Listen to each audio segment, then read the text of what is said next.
আসসালামু আলাইকুম দর্শক। জুলাই যোদ্ধাদের মধ্যে যে খেলা জমে উঠেছে তা সম্ভবত চূড়ান্ত রূপ পেতে যাচ্ছে এবং এই যে জুলাই যোদ্ধাদের নেতৃত্বে গড়ে ওঠা কিংস পার্টি এনসিপির যে অস্তিত্ব থাকবে না সে কথা তো অসংখ্যবার আপনাদের সামনে বলেছি এবং সেটি বাস্তবে প্রমাণিত হতে যাচ্ছে, বাস্তবে রূপ পেতে যাচ্ছে।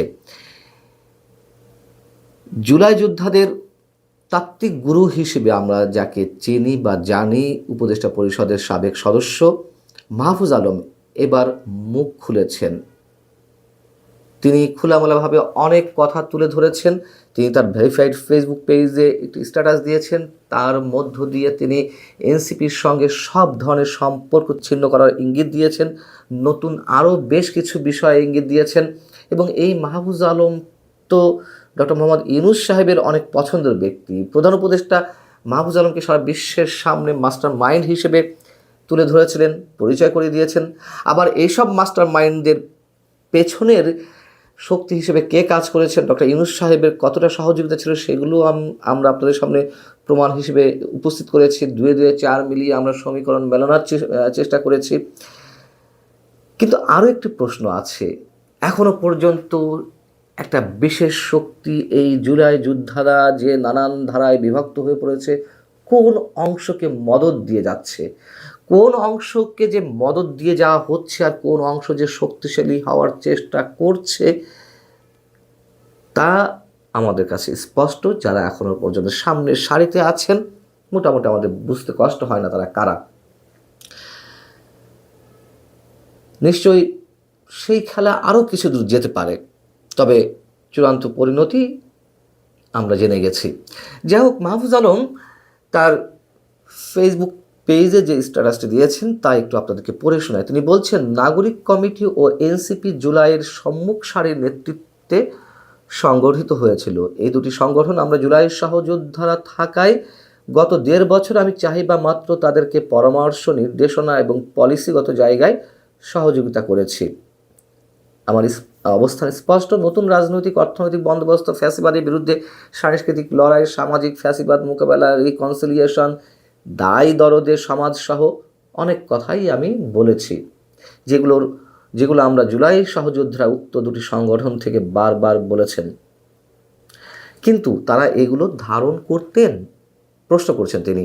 এনসিপিকে একটা বিগ জুলাই আমব্রেলা আকারে স্বতন্ত্র উপায়ে দাঁড় করানোর জন্য আমি সকল চেষ্টাই করেছি, কিন্তু অনেক কারণেই সেটা সম্ভব হয়নি। মাহফুজ আলম যেভাবেই বলুন না কেন, যে পরামর্শ দেন না কেন, এনসিপি যে জুলাইয়ের যে স্পিরিট ছিল, সাধারণ মানুষের সামনে 5 আগস্টের আগে তারা যেই কথাবার্তাগুলো আমাদের সামনে বলেছিল, 71কে ধারণ করে, মুক্তিযুদ্ধকে ধারণ করে একটা বৈষম্যহীন সমাজ প্রতিষ্ঠার জন্য তারা যুদ্ধ করছে, রক্ত দিচ্ছে, এই সব দিয়ে তো মানুষকে হিপনোটাইজ করা হয়েছিল, সে কথাও তো অসংখ্যবার বলেছি। সেই কথাই এখন মাহফুজ আলমদের মুখ থেকে বের হচ্ছে। অর্থাৎ গণঅভ্যুত্থানটি ছিল সাধারণ মানুষের সঙ্গে স্রেফ প্রতারণা, এ কথা আমি অসংখ্যবার বলেছি। এখন আমরা বললে তো শত্রু হয়ে যায়, আমরা বললে ফ্যাসিবাদের দোসর হয়ে যায়। এখন তো মাহফুজ আলমরাই সেই কথা তুলে ধরছেন। মাহফুজ আলম বলছেন, বিদ্যমান বাস্তবতায় আমরা জুলাই সহযোদ্ধাদের প্রতি সম্মান, স্নেহ এবং বন্ধুত্ব মুছে যাবে না, মানে তার যে সম্মান স্নেহ রয়েছে, কিন্তু আমি এই এনসিপির অংশ হচ্ছি না। আমাকে জামাত এনসিপি জোট থেকে প্রস্তাব দেওয়া হয়নি, এটি সত্য নয়, কিন্তু ঢাকার কোনো একটা আসনে জামাত এনসিপি জোটের প্রার্থী হওয়ার চেয়ে আমার লং স্ট্যান্ডিং পজিশন ধরে রাখা অধিক গুরুত্বপূর্ণ। এবং শেষ পর্যায়ে এসে বলছেন, ইতিহাসের এই চলতি পর্বে বাংলাদেশ একটা শীতল যুদ্ধের মধ্যে রয়েছে। এই পর্বে কোনো পক্ষ না নিয়ে নিজেদের বক্তব্য নীতিতে অটল থাকাই শ্রেয়। বিকল্প তরুণ বা জুলাই শক্তির সম্ভাবনা এখনও শেষ হয়ে যায়নি, বরং আমি গত 1.5 বছরে যা বলেছি, যে নীতিতে বিশ্বাস রেখেছি তা অব্যাহত রাখব।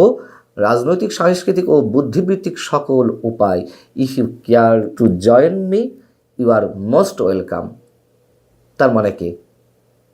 এবং তিনি সবশেষে বলছেন, নতুন রাজনৈতিক অর্থনৈতিক বন্দোবস্ত সম্ভব ও বাস্তব। বিকল্প মধ্যপন্থী তরুণ বা জুলাই শক্তির উত্থান অত্যাসন্ন। আমরা ধরে নিচ্ছি যে আরও একটি বিকল্প শক্তি আসছে, আরও একটি নতুন রাজনৈতিক দল আসছে। আমি সে বিষয়ে একটু কথা বলছি। এর আগে এনসিপি গঠনের সময় আমরা জানি যে মাহফুজ আলম দলের গুরুত্বপূর্ণ পদ দুটির একটি চাইছিলেন, সাধারণ সম্পাদকের পদ। তার হয়ে তার অনুসারীরা এই যে সোকল্ড বিপ্লবীরা রয়েছেন, এখন যারা নেতৃত্বে রয়েছেন, তাদের সাথে দেন দরবার করেছিল, লবিং গ্রুপিং করেছিল, কিন্তু তিনি পাননি। আবার এনসিপির নেতারা যে আকণ্ঠ দুর্নীতিতে নিমজ্জিত হয়ে পড়েছে, ভুল পথে অগ্রসর হচ্ছে, মাহফুজ আলম সেগুলো অকপটে তুলে ধরেছিলেন। কখনো কখনো হয়তো তাকে ফেসবুক স্ট্যাটাস তুলেও নিতে হয়েছে হুমকি মুখে বা যে কোনো আপত্তির মুখে।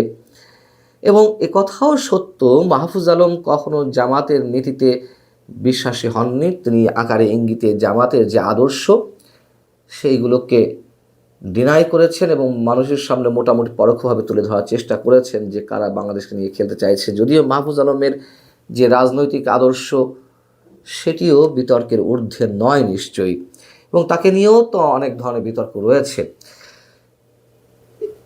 যে বিষয়ে বলছিলাম যে রাজনৈতিক দল বিষয়ে যে ইঙ্গিত তিনি দিচ্ছেন, তাহলে কি আমরা ধরে নেব যে আরও একটা নতুন রাজনৈতিক দল আসছে জুলাই যোদ্ধাদের নেতৃত্বে?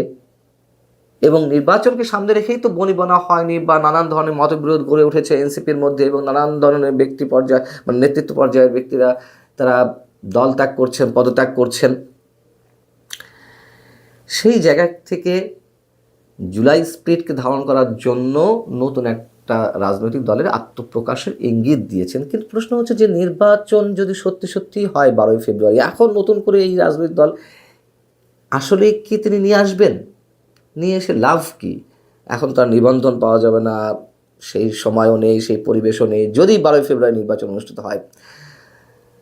নাকি মাহফুজ আলম বিশেষ কোনো ইঙ্গিত পেয়েছেন যে নির্বাচনে আসলে 12ই ফেব্রুয়ারি তো হচ্ছে না, নির্বাচন পিছিয়ে যাচ্ছে, তার জন্য তিনি নিজেকে গোছানোর যতটুকু গুছিয়ে নিতে পারেন এবং রাজনৈতিক দলে আত্মপ্রকাশ ঘটাতে পারেন, নিবন্ধন নিতে পারেন, এবং নির্বাচন পেছালে সেই নির্বাচনে তার নতুন রাজনৈতিক দলটি যদি গঠিত হয় তাহলে অংশ নিতে পারবে। দেখুন, আমার ক্ষুদ্র অভিজ্ঞতায় বা ক্ষুদ্র জ্ঞানে আমি এখন এটুকু বলতে পারি, এই নির্বাচন নিয়ে এখন অনেক ধরনের সংশয় রয়েছে। মাহফুজ আলমরা ভেতর থেকে হয়তো অনেক কিছু জানতে পারছেন। সেই জায়গা থেকে তার এই উদ্যোগ যদি হয়ে থাকে, হয়তোবা তাদের জন্য ভুল কিছু নয়, তবে এনসিপি শেষ, এটি স্পষ্ট করে উচ্চারণ আমরা করতে